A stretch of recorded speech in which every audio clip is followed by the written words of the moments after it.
And Mr. Chairman, I think we have the whole gang here.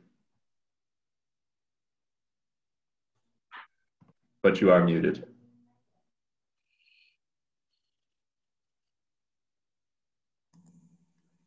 Thank you, Jim. I want to thank everyone for attending and those in the public.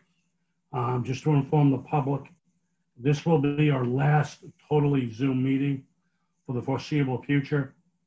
As of our second meeting in June, it will be live in person and also partially on Zoom. Jim, can you explain why we're doing a Zoom meeting with regard to the governor's language?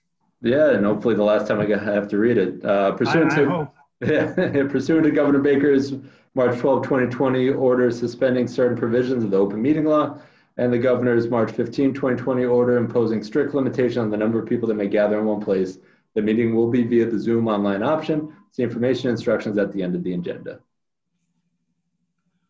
Thank you very much. We have a few items on our agenda this evening. We have a couple of continued public hearings, and those have asked for be extended for a continuance. But I'd like to jump around the agenda. I noticed a few people here were here for the 75 Railroad Street discussion last week.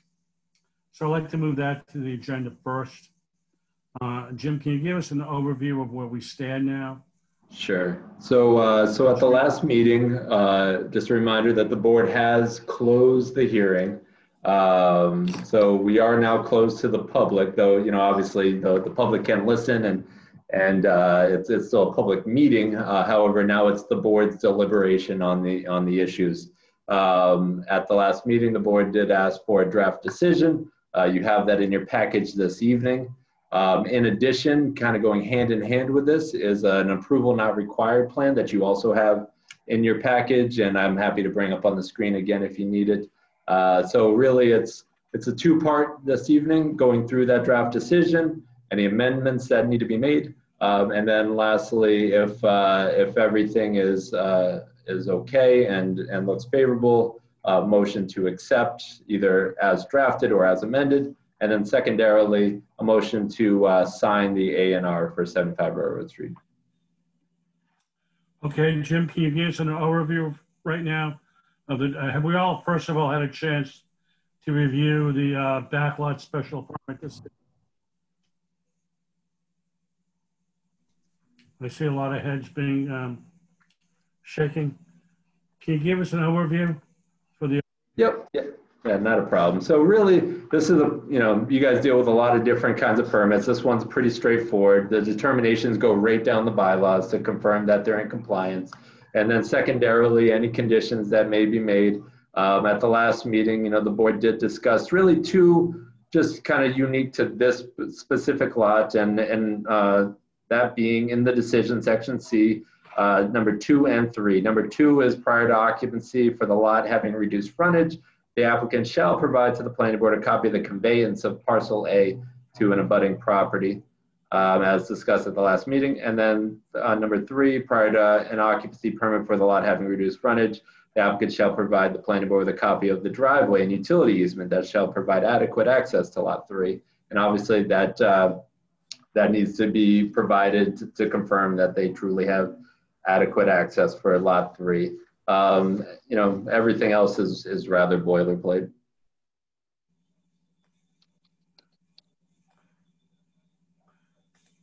Any questions from the board? Just one question, Bill, if you don't mind, or 1.5 questions. Jim, I assume town council signed off on this? Right, yep. Town council is good with it. All right, and then my other half question is that in other contexts. I'm sorry, what's a half a question, Brian? Parsing your words very interestingly. I didn't want to say 2 questions and then make everybody. I'll remember that. All right. And then if this was a larger proposal of more homes, there would be some consideration of drainage and things like that.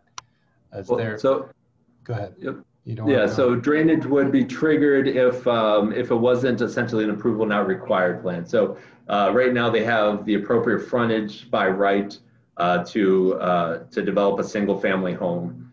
So yes, if they were to convert this into a much larger project with adding a roadway to create new frontage, that's when you get into subdivision control law and our stormwater regs and all that. Okay, fair enough. That's it for me. Anyone else have a question?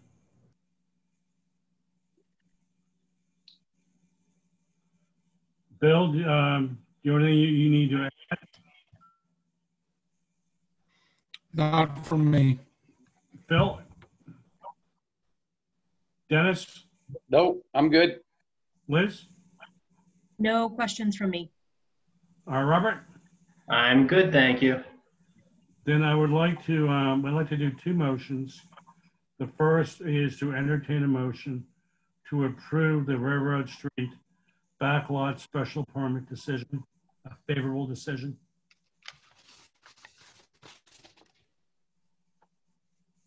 As drafted? That's drafted in front of us this evening. Yep, so moved. Do I have a second? Second.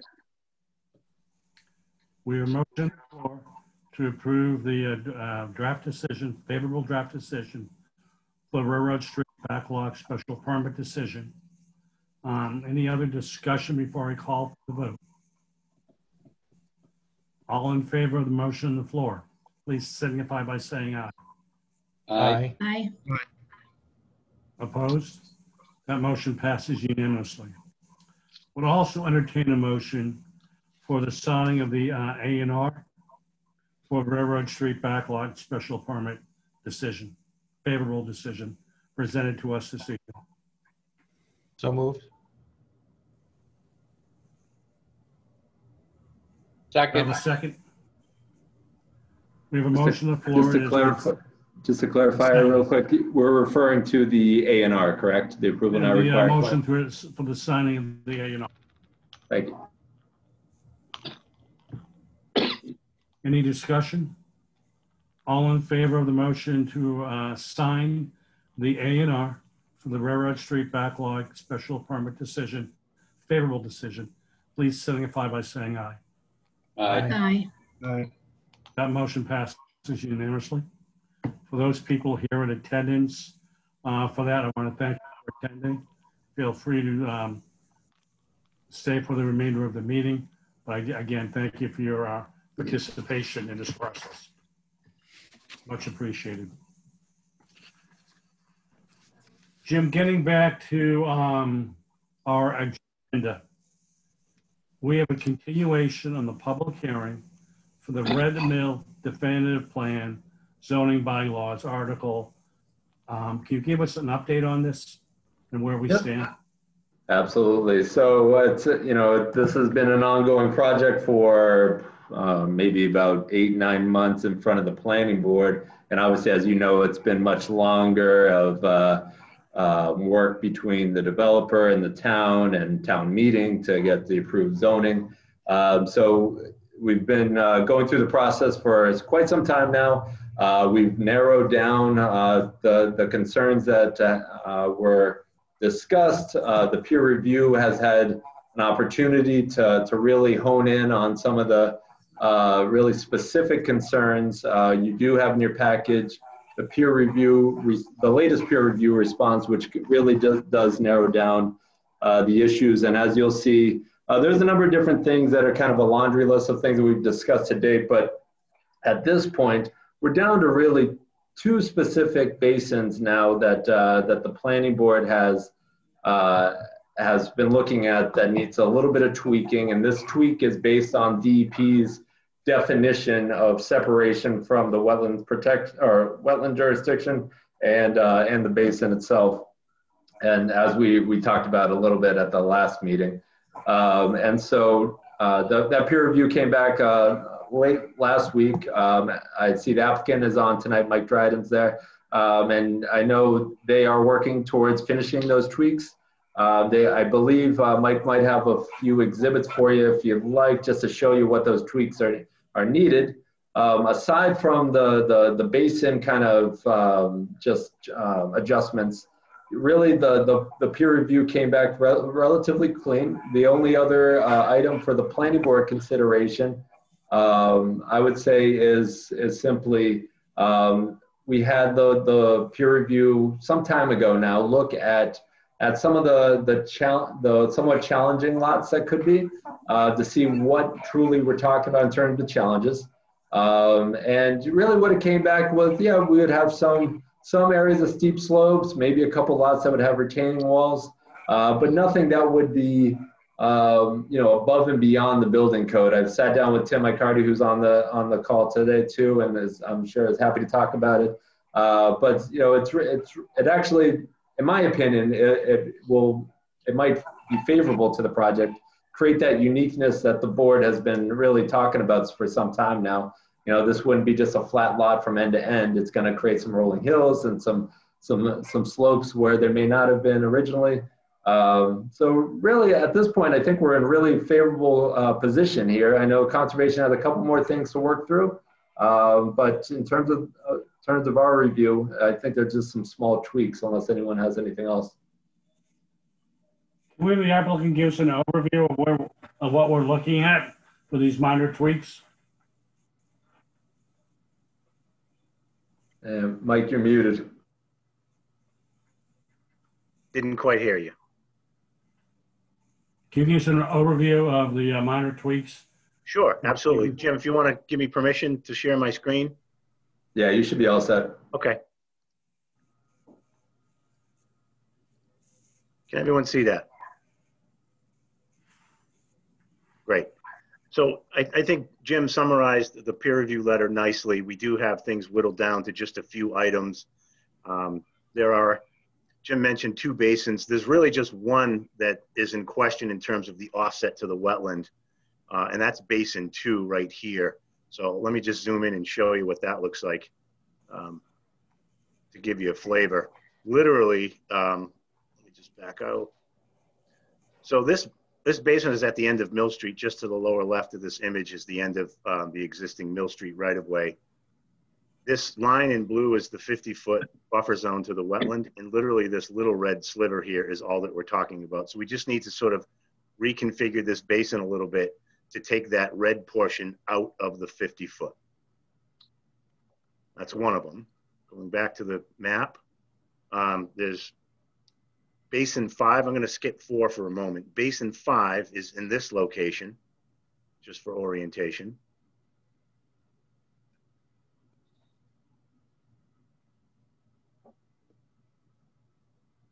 I'm going to go to Basin 5. The slight issue with Basin 5 is this slope that you see this is the high side, this is the low side, and there are lots down here. You see lot 76. The outlet of this basin caused some concern. It was certainly never the intent to outlet the basin down the slope.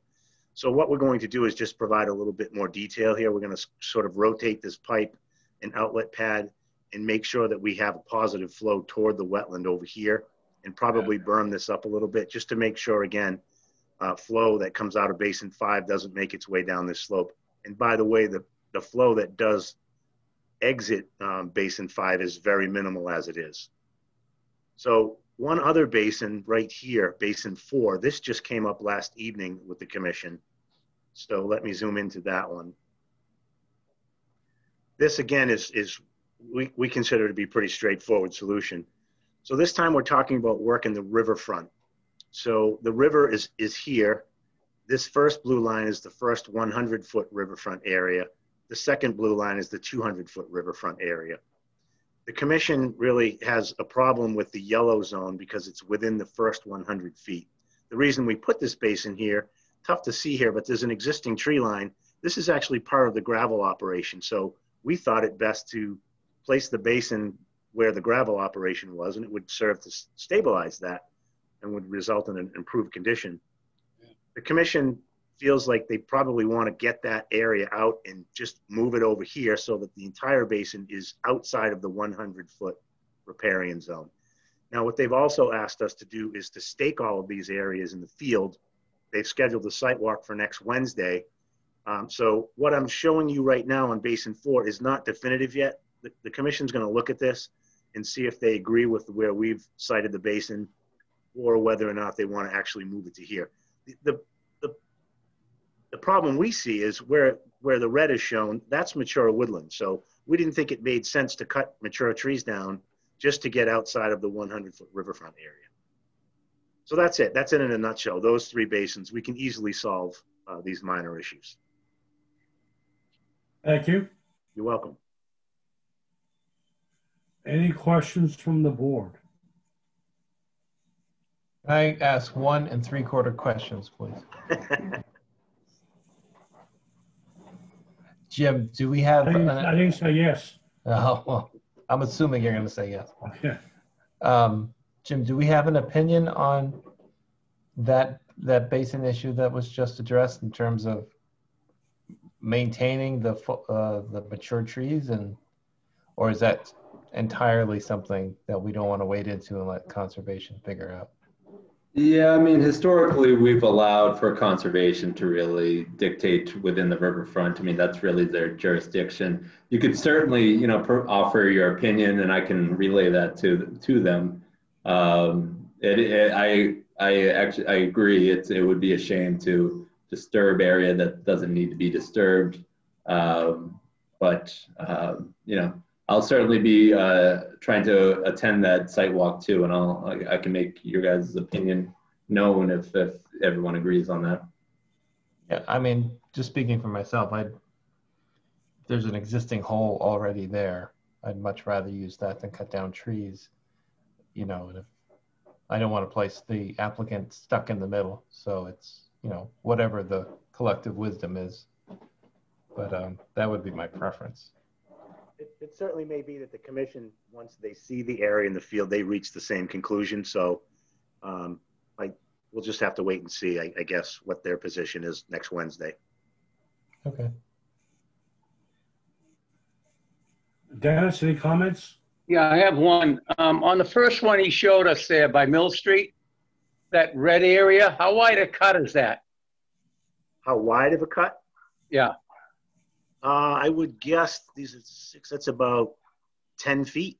10 Less feet, than okay. 10 feet. All right, that's it, thank you.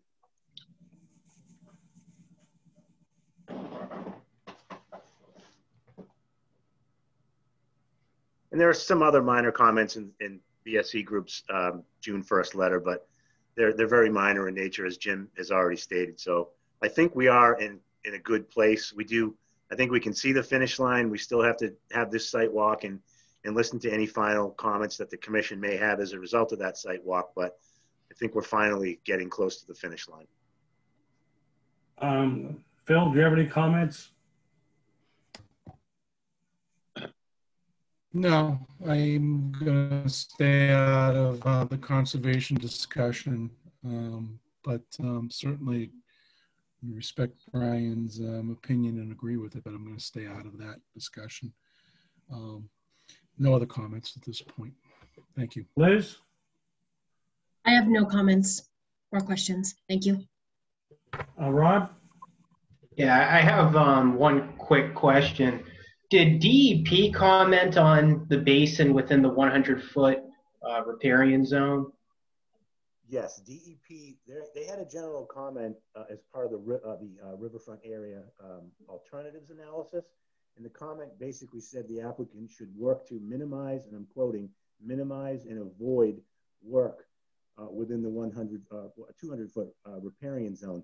However, basins are exempt as long as you can demonstrate that there's no practicable alternative to locating the basin in the riverfront area. So the commission that's basically what the commission is saying. You have a portion of the basin that's very close to the river, and even though it may entail removal of some mature trees, it would probably come closer to meeting the performance standards within the Wetlands Protection Act. So, but as you know, I mean, these things are not straightforward, and the Wetlands Protection Act is not written to cover every possible scenario. So we approach this from a common sense standpoint. Hope that answers the question. Yeah, that answers it. I agree. It's just your hands might be tied if DEP is commenting on that, because I know I know I've personally had issues where conservation commissions may issue an order of conditions and DEP actually appeals the town's conservation commission. So just something to keep in mind. But nope, I agree. If you can save the mature trees, save them. My comments echo what Rob and Brian have said. Ideally, I would like to reduce the number of mature trees that we are cutting down, but I don't want to direct the Conservation Commission how to do their job. I think they do a fine job. I think we've worked well with them to date. So if you could just let our thoughts be known that the ball's in their court, I think that'd be fine. We will certainly do that. Jim, I have another question. When do they want a continuance to? So this one, so Mike, if you, thank you. So I think realistically here, it looks like, and I don't want to speak for Mike, but I think the plan sets could be adjusted rather quickly since we're not talking about any large scale changes here. And with the sidewalk being next Wednesday, I could see a final plan provided to you within probably 2 weeks. However, conservation did continue them to July 8th. And that actually might work out nicely.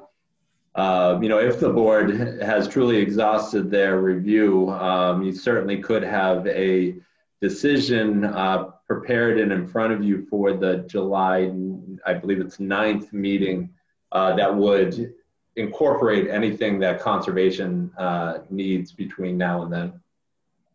Then what I would like to entertain are two motions.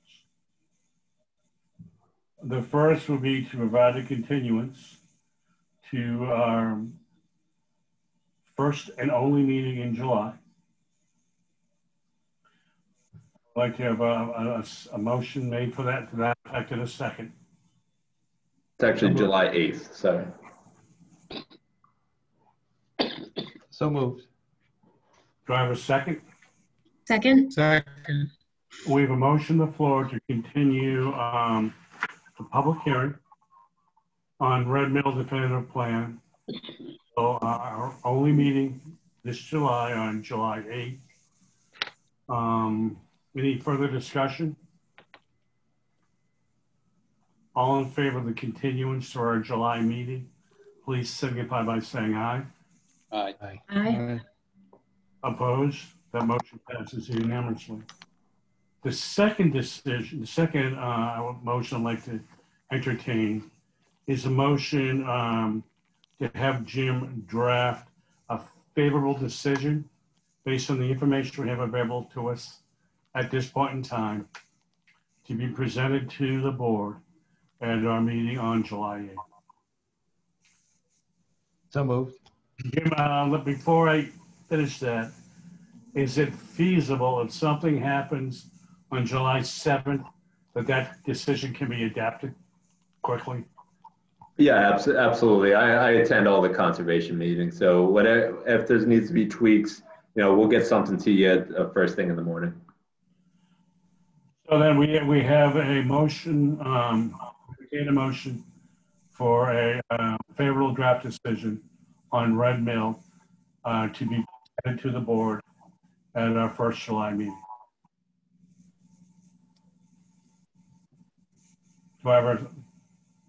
Did I have a motion? Yep. So moved. Do I have a second? Second.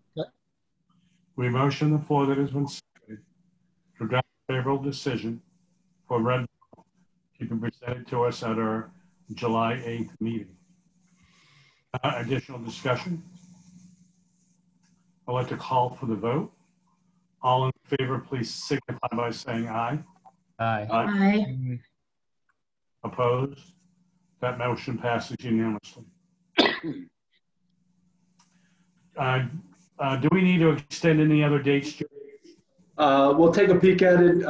We might need an extension of the deadline, but I'll work with the applicant on that. Okay. Thank you very much. I appreciate it. I appreciate the applicant and Kevin and his team attending this evening. The last item Thanks, Bill. business is continuation of the public hearing on asphalt engineering. Jim, can you bring up to speed on what's going on with asphalt? I think a lot has changed in the past 3 days. Yep, so you do have a few things in your package for this hearing. The first thing is a sound analysis, and there goes the cat that goes by. First is sound analysis. Second is an email. Is that a from black the cat? It is. I know. It just crossed all of our paths. We're all doomed. The first is sound analysis. Second is an email from the applicant providing some further input. And lastly is a request for continuation as they continue to work on some more information for the board. And so you have that letter from their attorney, Eli Eno, and their request is for a continuation to your next available agenda. Okay. Jim, what I'm thinking is we were notified late yesterday that they have retained an attorney. Is that correct? Yes, yeah, that's correct. And technically, any information for our next meeting would have to be presented to us by the close of business or 12 o'clock a week from tomorrow. Correct, right. Information. I think in fairness to the applicant and in fairness to the attorney, since he was just hired yesterday, and we have a busy agenda as of right now for our second meeting in June, that we push the continuance off until July 8th.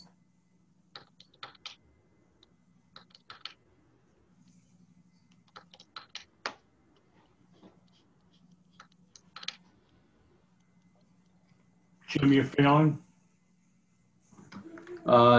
Yeah, I agree. June 24th is a pretty busy agenda as of right now. And certainly in the meantime, I can work with their applicant's attorney to see what other additional information they can provide you. I would entertain a motion for the continuance for asphalt engineering to be to July 8th. So moved.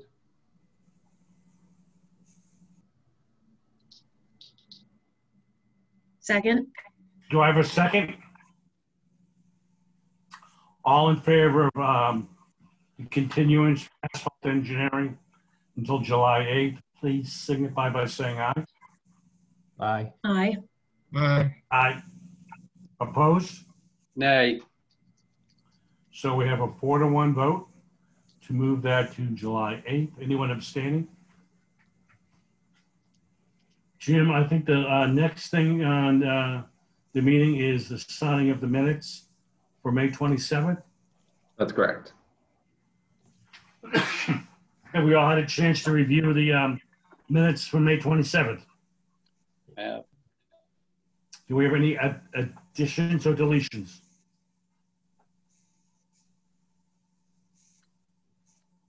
Do I have a motion to approve the minutes from our last meeting? So moved. Do I have a second? Second. The motion on the floor has been seconded. Any other discussion to approve the minutes from our last meeting on May 27th? All in favor, please signify by saying aye. Aye. Aye. Opposed? That motion passes. Excuse me, Jim, anything else we have? No, the voucher reports, no vouchers. We did process the stipend, so no need to vote on that. I think we're all set for this evening. Entertain a motion to adjourn. Mr. Chairman, I have one question. When's he need that A&R signed? Thank you, Dennis. Yeah, so the sooner the better for signing. We'll have it all laid out for you tomorrow morning. So you're welcome to come by tomorrow. You're welcome to come by Monday. You know, whenever it's convenient for you guys, just give Amy or I a quick call before you, or shoot us an email before you come down. That's all. Thank you. We have a motion to adjourn. All in favor, please signify by saying aye. Aye. Aye. Aye. Opposed? That motion passes. Brian, you're 1/8 of a second here. Good night, Bellingham. I want to thank you all for attending. Have a nice evening. Thank you, guys. We'll see you in person next time. Thank you. Yeah.